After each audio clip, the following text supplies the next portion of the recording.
G'day, Mike here from agencysavvy.com, and in this module we're going to talk about keywords. These are absolutely fundamental to any AdWords account. So before we talk about the interface and talk about how to go find keywords, let's start at the top. Let's start with a big picture here and just introduce the concept of the intent behind a keyword.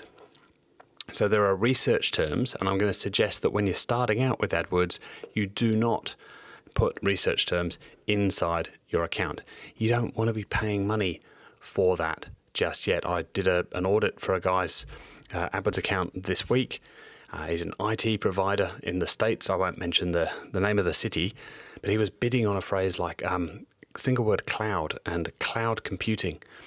Now, someone that's typing in that stuff, they may well be ready to buy, but that keyword doesn't show any kind of intent. It could be kids doing homework projects. Somebody is probably still at the research stage, and generally a 1 or 2 word phrase is going to indicate that they're in that research phase. They don't quite know what they should be searching for yet. TV would be another one, or which TV to buy, obviously. So some words in there are going to tell you if they're in the research phase. And then once they've done a bit of research, they've poked around a bit, then the next level down, they're going to start comparing different products and different providers, different service providers, different stores. Now, you may want to bid on those, but again, I'm going to suggest for now that you don't, and you focus on these bottom of the funnel buying terms for now. So what is that? It's a keyword that you can see just by looking at it, that somebody is ready to buy whatever it is that you have to offer. Now, if you're selling physical goods, then that'll often be model numbers and part numbers. Buy Samsung, I don't know what it is, PX55ZYG, somebody knows exactly what they want. And if you can get in front of those people just as they're pulling the wallet out the back pocket, then you're going to have a much, much better chance of success. And those are the ones that are more likely to be profitable. So I'm going to talk about this concept quite a bit through this course. You want to go after the stuff that is most likely to be profitable first. That might be the people that live closest to you. It might be people that are on desktops rather than mobiles or tablets because they're more likely to fill in a form and buy. It might be people between 9 to 5, Monday to Friday, because you want to get phone calls and less people are calling on the weekend. Whatever it is, there's all sorts of different ways you can look at that, and keywords is another one of those. Go after the stuff that is most likely to be profitable. Now, if we're going to talk about keywords, we need to talk about this other term, search terms. I've known people that have run AdWords accounts for years before they really made the distinction between these two things. So let's figure it out early. The keyword is what you choose. The keyword is what lives inside your AdWords account, and it acts like a magnet. And it attracts search terms that are similar to the keyword. The search term is what the person, the searcher, actually goes and types into Google. So for example, if I had typed into Google Samsung 4K TV and you had the keyword Samsung TV in your AdWords account, then there's a pretty decent match between those two, and we'll worry about different types of matching later on, but essentially those two match, and so there's a good chance that I'm going to see your ad. Same with TV from Samsung, or the slightly misspelt Samsung TV. All of those three are a pretty close match to Samsung TV, and there's a good chance that I'll see your ad. But if I type in buy new TV, then there's not really that close of a match there between the two, and I probably won't see your ad. In certain circumstances I might, but let's not worry about those now. I probably won't see your ad. And so one of the biggest distinctions to make when you're running AdWords is understanding that you control the keyword, but you also need to keep an eye on your visitors' search terms, and that's going to tell you if you're kind of heading in the right direction or not. It's going to tell you if you need to change your keywords, update them, and do other things that we're going to talk about as we go through the rest of this course. So now that we know what keywords are, how many of them? How many keywords should you start with? Now, I'm going to assume if you're going through this course, that this is your very first AdWords account, or certainly fairly early in your AdWords career. So I'm going to suggest you start in that sort of maybe 5, 10, 20, probably no more than 50 range. And as you start to get a little bit more advanced, then you can have a few hundred. Now, if you want to sort of dive in the deep end, feel free, knock yourself out, start with 2, 3, 4, maybe 500 keywords, but you don't need to start with thousands and thousands of them, because that's just going to be more to manage. Sure, some of the accounts my team manages here for some of our clients might have 1 million keywords in, but they've been doing this a long time, and we've got tools to help us manage all of that. So don't think that to be a good AdWords account, it has to have tens of thousands of keywords in. Please don't make that mistake. What's far, far more important is that they are highly, highly relevant, again, most likely to be profitable, highly relevant to the products and services that you sell. And that list is going to grow, because if you've used good keywords to begin with, you're going to start making money, which is great. And then you're going to discover new search terms. You're going to be looking through the reports inside your AdWords account and find new search terms, and you're going to add those as keywords, and that's going to help you discover more, and you'll add those into your account as new keywords, and that list is going to grow and grow over time. So you don't feel that you have to research this thing, and I have seen people do this, research this thing for weeks, maybe a month or more, before you start running AdWords. Sure, do a bit of research, obviously, put a bit of brain power behind it, but don't spend more than a day on your keyword research. An hour might be enough. And where are you going to go find these keywords from? Well, think about your business first and foremost. Brainstorm it. Think laterally. Think, how would I search for this product or service if I was searching, if I was ready to buy now, if I had already decided, and already is such a powerful word in marketing. Your initial prospect, the person you're going after to begin with, is someone that has already decided that they need your product or service. You don't have to convince anybody, because convincing people is expensive. So choose keywords that someone that has already decided might use. And you can go up the funnel later on. You can go after those comparison and those research terms later on, but let's start down at the bottom. People that have already decided to buy. So let's use buying keywords. Talk to other people. Once you've had a bit of a brainstorm, talk to other people inside your business.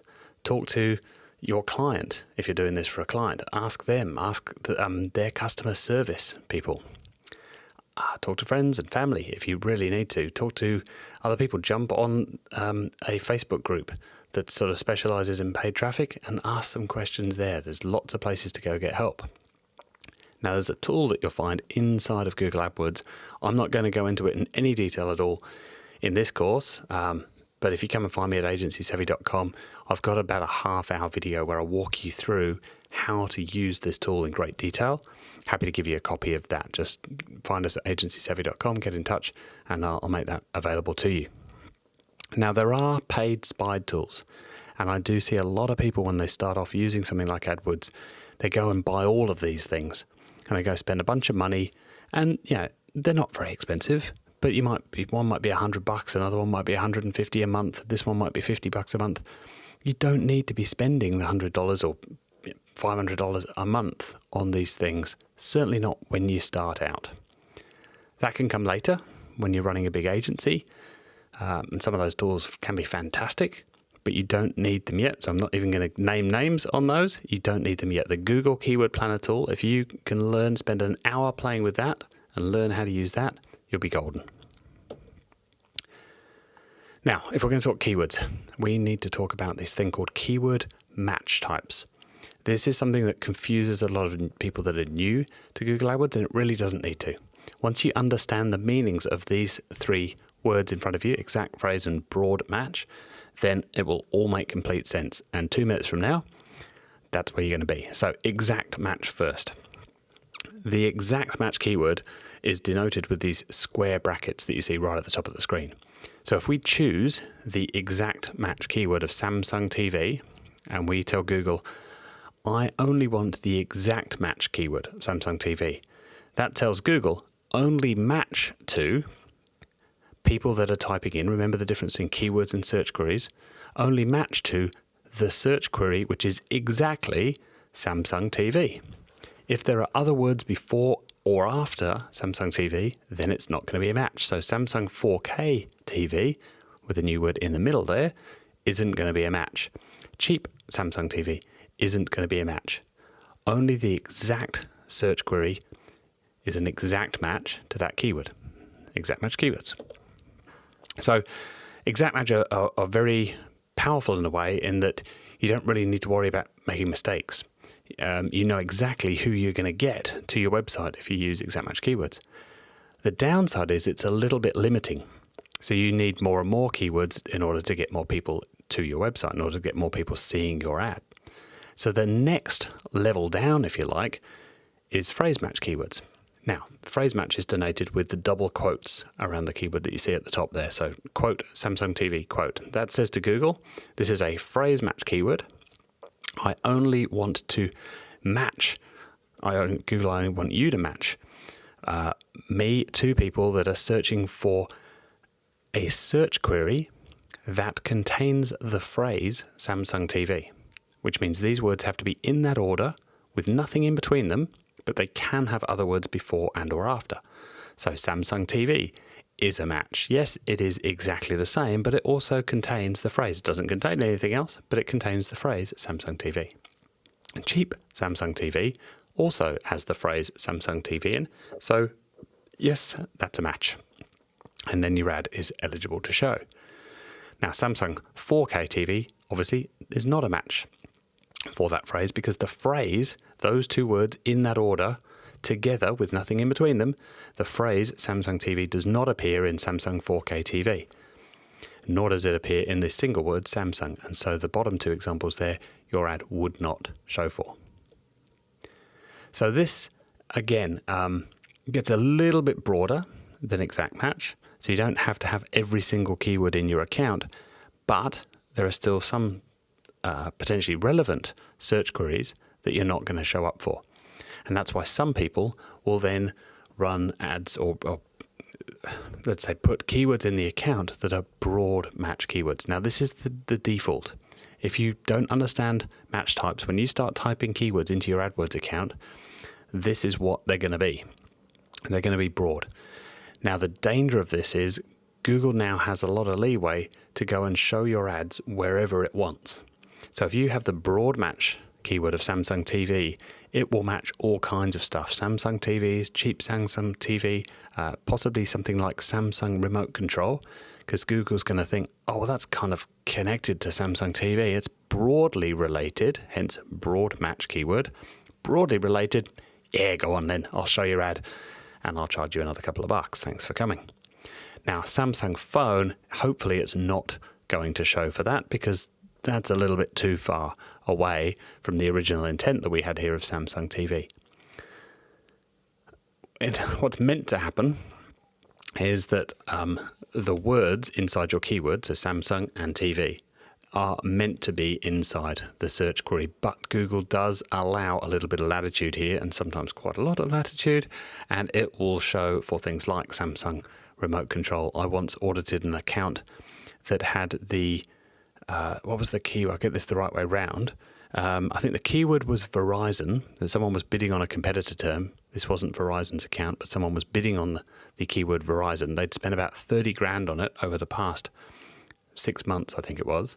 And almost all of that, or a huge chunk of it, and I can't remember the exact details because this is going back about 8 years, but the search query that it was getting matched to most of the time was mobile phone. So they thought they were showing ads to people that were searching for Verizon, but actually they were showing ads to people searching for mobile phone. And that's the danger with broad match. You don't quite know what you're getting. So I would suggest for your first AdWords account, you stay away from broad match. There are a couple of other types just to round out things here so that you know absolutely everything that you need to know about keywords. Modified broad match, and I'll show you some examples in a minute. You add plus signs to the front of your keywords, and I'll explain how that works in a second, but it's kind of a good in-between, between broad, if you like, and phrase. It gives you a level of control without Google going too crazy. Negative keywords are wonderful things. Negative keywords are how we stop ads showing for certain terms. The most common example for a negative term is free. I'll show you some examples of that in a second. And then close variants, you don't really need to worry about for now, but it just means that Google is allowing itself to show ads for search queries that are very close to your keyword. So even if you have an exact match keyword now, it used to be, when I started out, an exact match keyword would only match exactly that search query. These days, Samsung TV, Samsung TVs, Google will say, close enough. It's almost exact. It's not exact, Google. Yeah, but it's almost exact. I'll take your money. Thanks for coming. All right, let's just have a couple of examples here for modified broad. So if the keyword is plus Samsung, so no space in between the plus and the S, plus Samsung, space, plus TV, what that now tells Google is these two words must be in the search query. They can be in any order because it's not a phrase match. They can be in any order, but they must be in there somewhere. And this gives you that little bit more control. Like I said, you're not going to show for something like Samsung remote control now because the word TV is not in that search term. But something like where can I buy a Samsung 4K TV? Samsung and TV, they're in there. So, yep, you can absolutely show for that. Now, if we didn't want to show for that middle one there, cheap Samsung TV, we could add cheap as a negative keyword. And that would say to Google, any search query that contains the word cheap, doesn't matter what the rest of the search query is, but because it's got the word cheap in there and I've got cheap as a negative keyword in my account, do not show for that. So let's say we were selling Samsung TVs. Some good negative keywords would be things like used or parts. Someone's searching for Samsung TV parts. We don't want to show ads to them. So part and parts might be good negative keywords. Second hand, vintage, used, broken down, or see a doll's house TV or something weird like that. You can start to think of all of these sort of crazy things that people could be typing in, but you do not want to show them ads. That's where negative keywords come in. All right, so now you understand a lot about keywords. We know that we want to go for bottom of the funnel keywords. We're going to certainly start there, and we're probably going to start somewhere in the 5 to 50 range. We're going to use the Google keyword tool and our brains to find a bunch of keywords. And we're probably going to start, I'd maybe suggest with your very first AdWords account, you maybe start with, it really depends on which industry. I can't give you a definitive. Sometimes starting with exact match only might be okay. Sometimes that might be too limiting and you might want to go one level out and use phrase match. It's really up to you. You're more than welcome to use modified broad, but you're going to have to think a bit harder about your negative keywords if you're going to go with modified broad. And I would strongly suggest that you do not use broad match keywords yet. You can always use those later on. I'll see you in the next module where we'll talk about writing Google ads. See you then.